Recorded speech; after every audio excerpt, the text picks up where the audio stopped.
오늘의 묵상 143번째 시간 도리어라고 하는 제목으로 말씀을 나누도록 하겠습니다.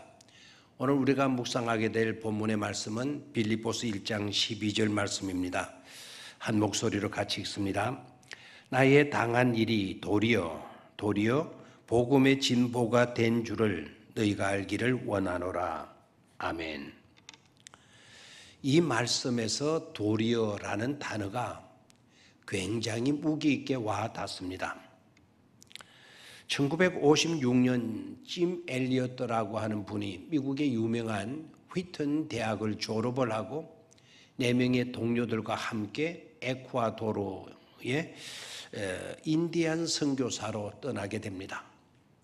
그런데 선교지에 도착하자마자 너무나 안타깝게도 모두 순교를 당하고 말았습니다. 이 소식을 접한 선교본부에서는 급히 조사반을 파송을 했습니다. 조사반이 현장에 도착하여 알아보았더니 선교사들은 자신들을 보호할 총을 모두 가지고 있었지만 자신들을 죽이려고 창을 들고 공격해오는 인디안들에게 단 한 발도 쏘지 않았다는 것을 알게 되었습니다. 이유가 무엇이었을까요? 선교사들은 하나같이 자신들을 보호하기 위해 인디안들에게 총을 쏘는 순간 자신들의 목숨은 건질 수 있었겠지만 그러나 그 순간 선교는 끝나버리는 것이었기에 차라리 자신들의 죽음을 택한 것이었습니다. 선교사들의 그와 같은 행동에 먼저 충격과 감동을 받은 사람들은 바로 인디언 원주민들이었습니다. 이러한 소식이 전해지자 수많은 젊은이들이 자원하여 선교지로 향했고 원주민들은 그들을 거부하지 않고 다 받아주어서 그곳이 복음화가 되었다는 것입니다. 짐 엘리엇 일행이 당한 가슴 아픈 사건이 도리어 복음의 힘찬 행진을 가져오게 된 것이죠. 그렇습니다. 그것이 바로 도리어의 법칙입니다. 사도 바울도 이렇게 말을 합니다. 빌립보서 1장 12절 오늘 우리가 묵상하게 될 본문의 말씀이죠. 나의 당한 일이 도리어 복음의 진보가 된 줄을 너희가 알기를 원하노라 했습니다. 대다수 사람은 주님을 섬기는데 아무런 문제가 없어야 행복하다고 생각합니다. 현재 상황이 호전되지 않으면 행복할 수 없다고 말을 합니다. 그런데 바울은 달랐습니다. 나의 당한 일, 나의 매임이라는 말을 3번이나 되풀이합니다. 과거와 현재의 어려움을 강조하고 있는 것입니다.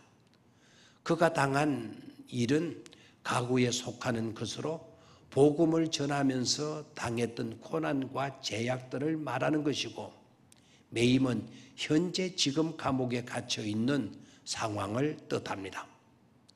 그러나 그러한 일로 오히려 도리어 복음의 진보가 되었다는 것입니다.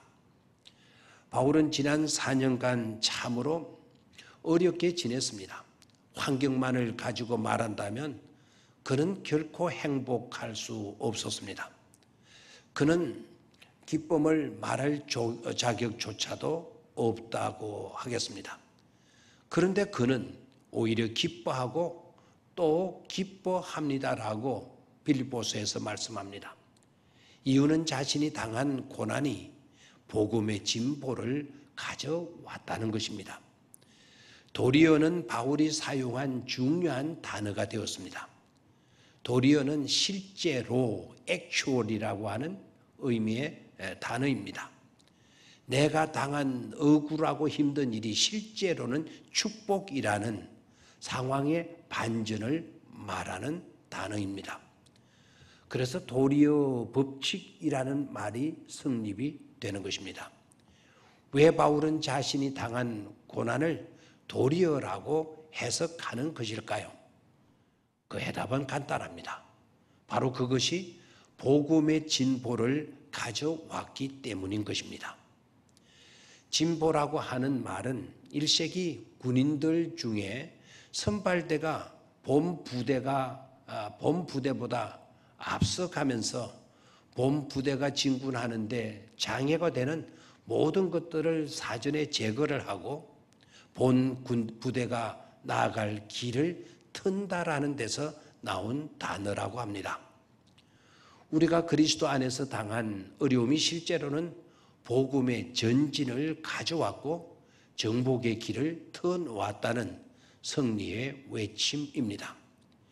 이 승리의 외침이 도리어의 은총이 믿음의 사람으로 온갖 어려움을 겪고 손해를 보면서도 믿음을 지키는 우리들에게 항상 넘쳐나고 지속될 수 있어야 되겠습니다.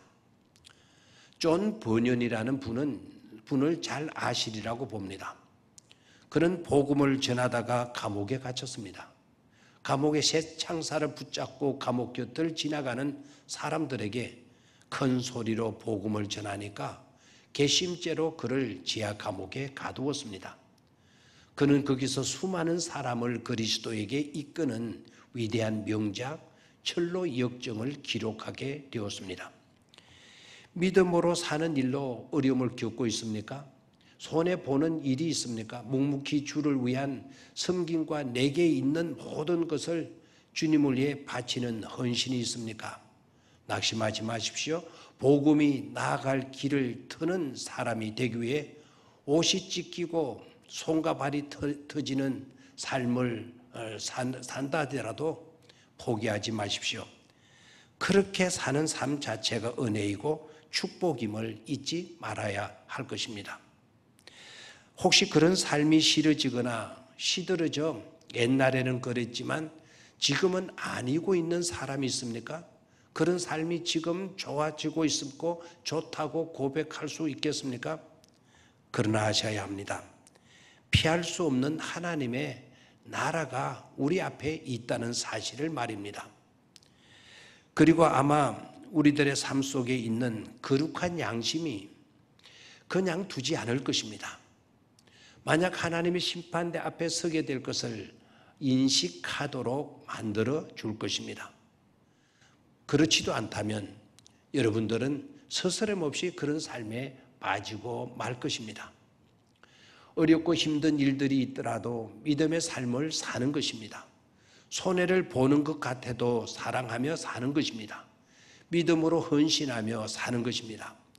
그렇게 믿음으로 사는 어려움이 도리어 복음의 도로를 닦아가는 일임을 잊지 마시기를 바랍니다.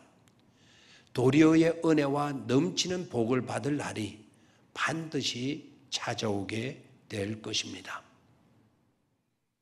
감사합니다.